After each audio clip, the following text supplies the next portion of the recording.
Alright, second hour. Sorry I couldn't make it in today. Really haven't been feeling well for quite some time. I'm trying to get to the doctor, and I'll try and be back on Friday for you guys if you have any questions. Still going to have your test today on Chapter 8, and it's basically over anything dealing with exponents. So let's first start off talking about the spiral review. You have your product of powers, which is a problem that looks something similar to this. It might be x to the third power times, this is the big key that gives the product of powers away because you're multiplying. You have to have the same base in order to do a true product of powers, and then it might be times 5 or whatever this number is. Now what we need to do in this situation is we need to add the exponents together. Okay, to multiply powers having the same base, notice the base is x, you need to add the exponents. So this answer and result would be x to the power of 8. If we went to a quotient of powers, to divide powers having the same base, that would mean maybe we have y to the 5th power over y to the 2nd power. This is a division problem.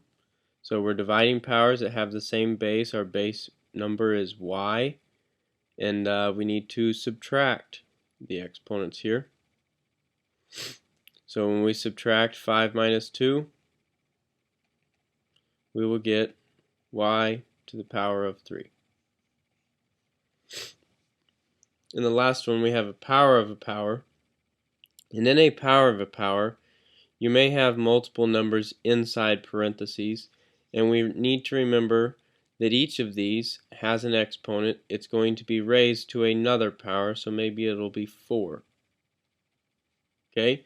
In a power of a power, we have the exponent attached to 2, which is a 1, and it needs to be raised to this 4th power, and then the exponent of 3, which will also be raised to the 4th power. And when you find a power of a power, it means you need to multiply the exponents. So 4 times 1 is going to change this to 2 to the 4th power, and then x to the 3rd power to the 4th power is going to make x to the total of a 12th power. Okay? And if we wanted to, we could actually reduce the 2 to the 4th power to 2 times 2 times 2 times 2. 2 times 2 is 4, 4 times 2 is 8, 8 times 2 is 16, and x squared, since we don't know the x, it has to stay as x squared. And really, any one of these answers would be okay. Alright, so there's your spiral today.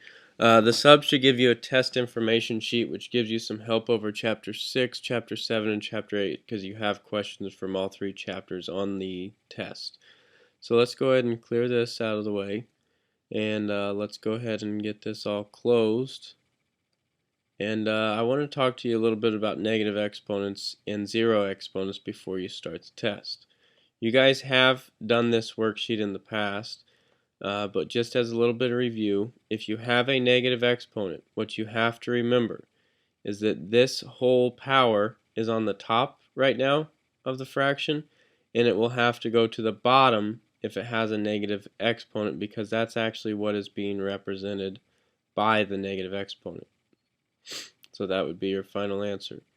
If you happen to have a negative base, you have to remember to keep that negative base in parentheses. This negative exponent goes to a positive when it moves to the bottom, and that's the result there. And that's your full-on answer. If you have anything to the power of 0, we should know that equals 1. And even if it was something like this down here, it would still be 1. Doesn't matter how many things go to the power of 0, they all equal 1. If you ever got one where the negative was on the bottom, you would have that move to the top, and it will become 5 to the power of 4. And that should also help you with your test. You guys had 2 assignments the other day that you're going to be given some time to work on. One of those is the square root functions worksheet. you'll be tested over that information.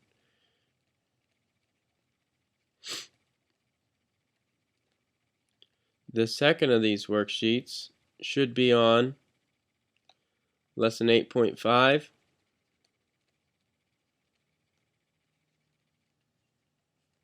8.6. And if you have either of these two worksheets, you need to know how to use the calculator.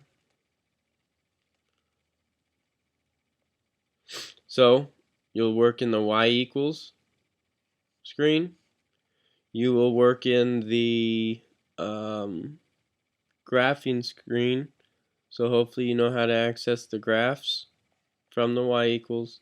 And then lastly, you'll have to use the table, which in order to access the table, remember you'll push, it's written in yellow, but you'll use the second key to access the table. Okay? For lesson 8.5 and 8.6, you would also need to use the exponent key, which the exponent key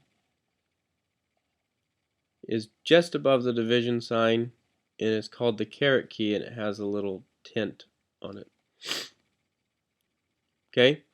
You may even need the square root functions key, and the square root functions key is on the I want to say above the x squared key, so that would be a second. And to access that, it's above the x squared key, which is down near the number 7, I think, on the calculators. Okay, so that information should help you on your test. If you know how to use the calculator to graph on 8.5, 8.6, you'll be good. The square root functions, you'll be good. And then just remember a few things about negative exponents and also the ones just like your spiral review today. Sorry I couldn't make it in. I hope to get to feeling better and hope to get back to school soon. And have a good day. Have a good weekend if I don't see you tomorrow.